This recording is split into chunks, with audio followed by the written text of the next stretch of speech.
हम लगातार सुबह से कल रात से यहाँ से रिपोर्टिंग कर रहे हैं। डीएनए सैंपल यहाँ पर लिए जा रहे हैं लोगों के, परिजनों के, और मैं कोशिश करता हूँ उनसे बात करने की, आपको बताने की जिस तरीके से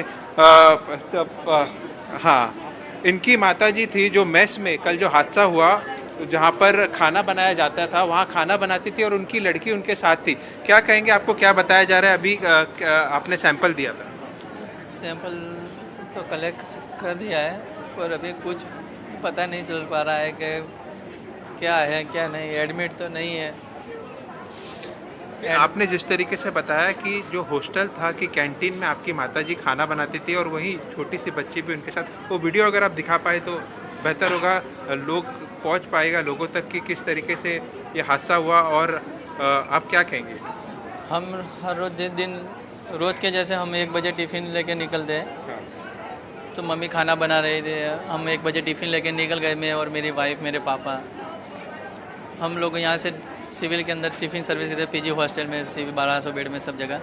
वहाँ से सब टिफ़िन दे के फिर 1 1:30 बजे के बाद जैसे पता चला पीजी हॉस्टल में कहीं ब्लास्ट हुआ है, तो हम देखने पहुँचे तो पता चला कि यहाँ नहीं, अतुल्यम में आग लगी। अतुल्यम में पहुँचे तो वहाँ पता चला कि आगे कुछ हुआ नहीं, ऐसा कुछ हमें लग रहा था। पर जब घूम के फिर दूसरे रास्ते से गए तब पता चला कि मेस बिल्डिंग पे विमान क्रैश हुआ है, और जो मम्मी वहाँ बैठी थी पीछे की साइड, वहाँ पे पूरा जल के राख हो गया है।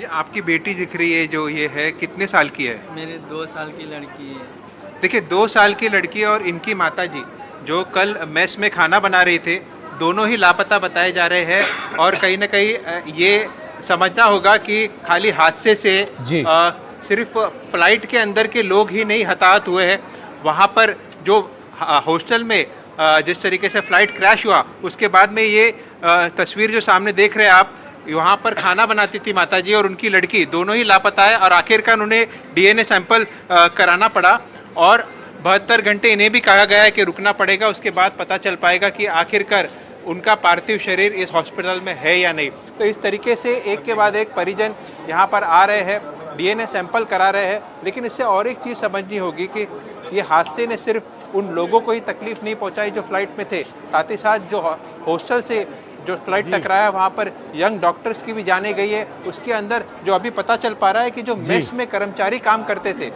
जो सीनियर सिटीजन महिला है, वो वहाँ पर खाना बनाती थी, जो अभी लापता बताई जा रही है। उसके साथ तो छोटी 2 साल की बच्ची थी, उसका भी पता नहीं चल पाया है। तो इसके लिए डीएनए सैंपल अभिषेक, ये भी बताइए, 72 ये घंटे का समय दिया गया। ये क्लैरिटी भी दीजिए अभिषेक, जो लोग तो लोकल थे उनके सैंपल्स लिए गए, लेकिन बहुत से ऐसे यात्री थे, उनके परिजन थे, कल हम अपनी कवरेज में देख रहे थे, कोई वडोदरा से छोड़ने आया था, कोई उदयपुर से छोड़ने आया था, कोई किसी और राज्य से आया था छोड़ने के लिए, इस फ्लाइट को पकड़ने के लिए।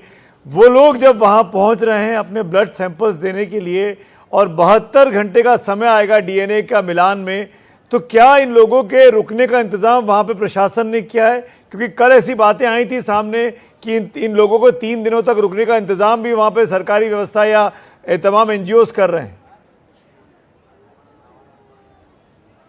जाहिर तौर पर कल रात से ही हम जिस तरीके से रिपोर्ट कर रहे थे, सिविल अस्पताल से बाहर स्वयंसेवी संस्थाएं हैं और आरएसएस के लोग हैं, लाउड स्पीकर पे तमाम अनाउंसमेंट की जा रही थी कि किस तरीके से आपको, जहां हम इस वक्त मौजूद है, यहाँ आके सैंपल देने हैं, कहाँ से आना है, कहाँ पर पार्थिव रखे गए हैं, कहाँ इंक्वायरी करनी है। और जिस तरीके से 72 घंटे का समय दिया जाए, तो राज्य सरकार द्वारा सर्किट हाउस कहें या आसपास के होटल्स कहें या सार्वजनिक जो ठिकाने हैं, वहाँ पर उनके ठहरने की व्यवस्था की गई है, खाने पीने की व्यवस्था की गई है। और इस तरीके से पूरी तरीके से राज्य सरकार कहे, एयर इंडिया के लोग कहे, इस तरीके से पूरा सहयोग दे रहे। आपको बता दें, जिस तरीके से कल एयर इंडिया ने ट्वीट करके जानकारी दी थी कि 2 स्पेशल विमान हम दिल्ली और मुंबई से भेजेंगे, और जो भी परिजन है जो आना चाहते हैं उनको हम यहाँ पर लेके आएंगे। तो इस तरीके के विमान भी यहाँ पर आ गए हैं और उनके लोग भी हैं, और उसमें से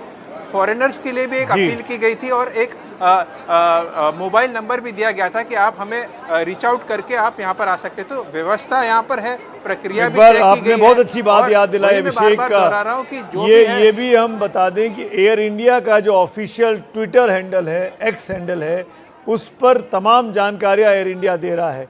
वो हेल्पलाइन नंबर भी उसके ऊपर है। हेल्पलाइन नंबर हमारी स्क्रीन पे भी लगातार समय समय पर चल रहे हैं, जिन पे फ़ोन कर कर आप अपने परिजनों के बारे में या इस हादसे के बारे में जान सकते हैं। लेकिन ये फ़ोन नंबर कृपया वही लोग इस्तेमाल करें जिनके लोग इस विमान में थे या जिनके लोग उस वक्त वहाँ मौजूद थे जहाँ पर ये मलबा गिरा है।